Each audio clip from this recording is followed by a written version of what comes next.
бързо да му се реализират плановете на всеки един, който и то говоря за почтени хубави неща, които прави човек. Иначе за другите неща ние сами си ги правиме и пожелавам най-вече на екипа, дай Боже, да сте предприемчиви и дълъг живот на предаването.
Това бяха нашите гости от Линия Латина. Очакваме вашите въпроси на телефони 974-4938, 974-4939 и 974-4940.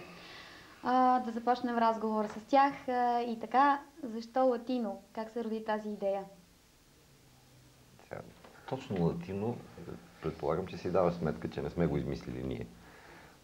Но има една много сериозна, много истинска мисъл на Де Гол, който казва, че ключът към успеха това е да откриеш неизбежното и да го подкрепиш. Всеки от нас има някакво отношение към Латиното, така или иначе. И действително поводът беше това, за да се захванем с Латино. А иначе Латиното си заслужава при всички случаи, защото е нещо много дълбоко свързано с вечните истини в живота. Тая музика е запазила, този танц е запазил основните роли на мъжа и на жената. И затова действително много се харесва на хората. А това на фона на... Да не казвам глупостите, които пускат с другите дискотеки, наистина намери много бързо своите така ревностни почитатели и върли фенове. Имаме хора, които не пропускат партии, а това е почти по време на цялата седмица, като изключиме неделя и понеделник, и им е все хубаво. И смятам, че така някак си се получиха нещата, още повече, че хората, които се хванахме с тази идея, всички по един или друг начин са фенове на тази музика. Лесно ли се прави тази индустрия на свободното време? Лесно. Няма нищо лесно. Почти всички от колегите предприемачи, които преди това показаха, може да каже колко трудности среща по пътя си. Значи, действително, да се занимаваш с нещо такова, трябва да си горе-долу като смуръкия шива.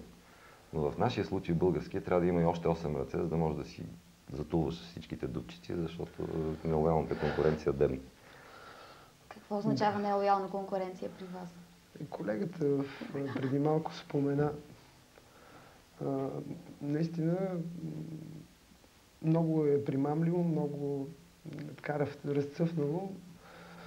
Много хора си помислиха наистина, че могат лесно да направят подобно нещо, но се оказа, че на много места в София се правят подобни партита. Много важно е кой го прави, какво отношение има към това и доколко разбира музиката и този тип веселба.